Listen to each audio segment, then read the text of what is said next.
Sisters and brothers, first off I want to commend CUPE Ontario for engaging in the type of campaign you're waging here today. It is so heartening to see CUPE Ontario reaching out to the community, because we know if we're going to be successful in protecting public services over the next number of months and indeed years in the future, we're going to need a strong coalition of every trade union in this province. But we cannot do it on our own, my friends. We need the community there. We need the environmentalists, the poverty activists.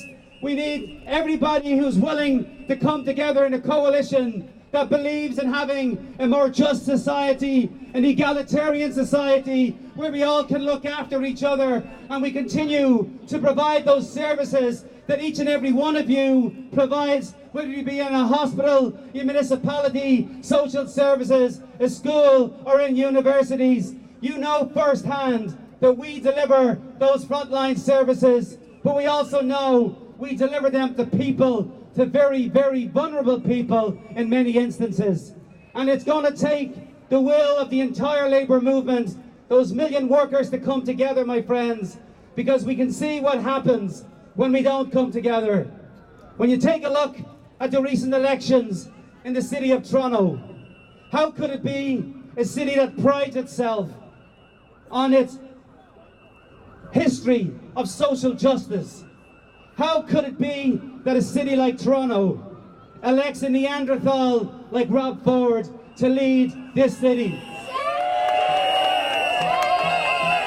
And make no mistake about it, the key to that success was they managed to portray the workers in the most obscene of lights. They attempted to capitalize on the plight of workers who went to a bargaining table and attempted to negotiate a decent collective agreement. And they turned that into the politics of envy, where they had folks across this community and indeed outside of this community talking about the pension plans, the rich pension plans, the rich benefits of workers in the system. When in actual fact, we've just heard here from many workers that you've got, for example, in the hospital sector, in St. Peter's Hospital, where Paddy's from, down in Hamilton, 50% of the workers in that hospital are part-time, and as indicated by Paddy, they don't have any benefits. We can find that right across the system, my friends. It is a misnomer to suggest that somehow the public sector is fat cats at the trough. If you want to find the fat cats, let's take a look at every major scandal that we've had in government over the last 10 or 15 years. Everything from City Hall with the MRP scandal on computers. It was the private sector managers that were brought in to run the system that were at fault. When it comes to the Toronto social housing, it was the private sector consultants that were brought in to run that organisation who were eating those Belgian chocolates and spending time in the spa.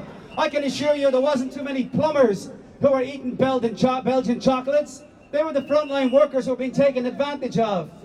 And in here behind us, the e-health scandal. That's got nothing to do with frontline workers. They were the consultants brought in to run the system.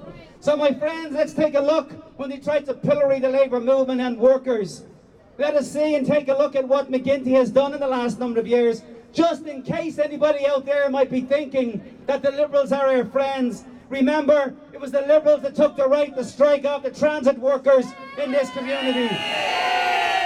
It's the Liberals that refuse to allow us to have anti-scab legislation in this community. It's the Liberals who turn around and offer $4.5 billion in tax breaks over a 4-year period, when you've got workers like Paddy can't even afford to put food on the table. But we've got enough money to give out to those filthy rich corporations that are making money hand over fist right now in this country. So my friends, let us make sure that we put a strategy in place. We got 4 months essentially to build the coalitions of coalitions. We need to have the labour movement and make sure in that labour movement we've got teachers in CAW and USW, private sector, public sector, Non-profit sector has got to come together with our community partners and make absolutely certain that we get in behind a political party, and let's not kid ourselves here. If anybody thinks there's a political party in that building behind me besides the NDP that's going to look after your interests, you're dreaming. There's not a Liberal, there's not a Tory in that building that's going to look after your interests. So my friends, whatever we may thought about Bob Ray 15 years ago, let me say, get over it. It's 15, 20 years ago.